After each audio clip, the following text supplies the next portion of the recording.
Regardez bien cette aiguille. Elle ne saute pas. Elle ne fait pas tic, tic, tic. Elle glisse.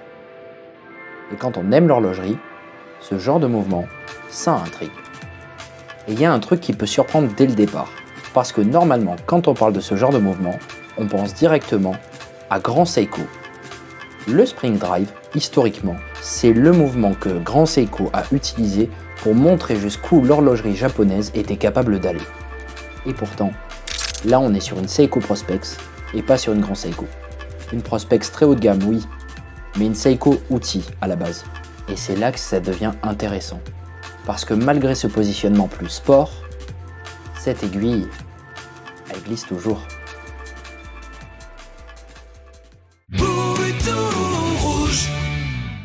Et ça me permet de rebondir sur un commentaire qui m'a été fait sur ma dernière vidéo sur le Powermatic 80. Du coup, Powermatic 80 plastique, Seiko NH35 ou Miyota 8000?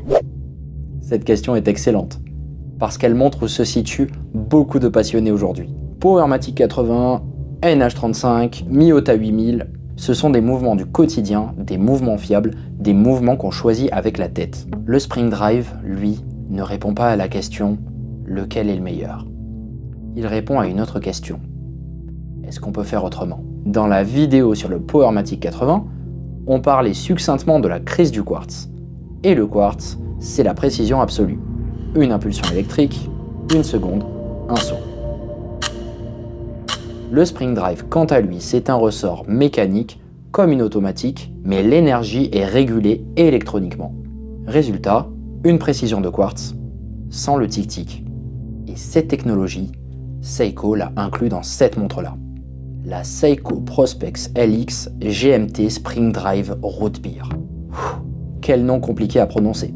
Alors je vais pas vous mentir, quand j'ai vu cette publication Instagram, j'ai cru au miracle. À première vue, ça paraît complètement insensé. Moi qui ne connaissais pas le modèle, effectivement, à première vue, la couleur Root Beer, le Spring Drive, l'étanchéité, la forme du boîtier, l'affichage de la réserve de marche sur le cadran, le niveau de finition qui a l'air stratosphérique et ce cadran texturé de toute beauté, ça m'a effectivement choqué. Alors je suis allé un peu plus investiguer parce que je me suis dit comment ça se fait qu'on a un Spring Drive sur une montre Seiko classique, si ce n'est qu'elle est Prospex, mais bon c'est une Seiko classique quand même. Et là je suis tombé sur un article de Gear Patrol que je vous mets directement dans la description qui parle de cette montre, sauf qu'il y a déjà un problème sur la 3e ligne. Donc comme je vous dis, je me suis déjà dit qu'il y avait un problème, alors je suis descendu tout en bas de l'article, et là, on parle de plus de 6 000 €, disponible uniquement aux États-Unis. Oui, ça calme. Alors voilà, je reviens dessus, les couleurs, les fonctions, la forme du boîtier, la texture du cadran, l'aiguille GMT, les finitions, les index, même le bracelet a l'air sympa. Cette montre avait déjà tout pour me plaire. Et déjà qu'elle ressemblait à l'une de mes montres de rêve dont je vous ai parlé en détail dans la vidéo où je présente 20 montres que j'ai testées, elle a en plus mon mouvement de rêve.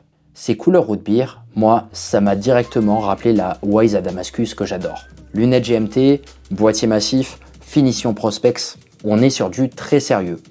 D'ailleurs, visiblement, il y aurait des alternances d'acier 316L et d'acier recouvert d'un PVD or rose, ce qui lui donne ce côté bicolore. Un verre saphir et également un insert de lunettes recouvert d'un verre saphir, ce qui donne un effet très brillant, de la profondeur et surtout de l'anti-rayure. Bien sûr, le verre a l'air traité anti-reflet.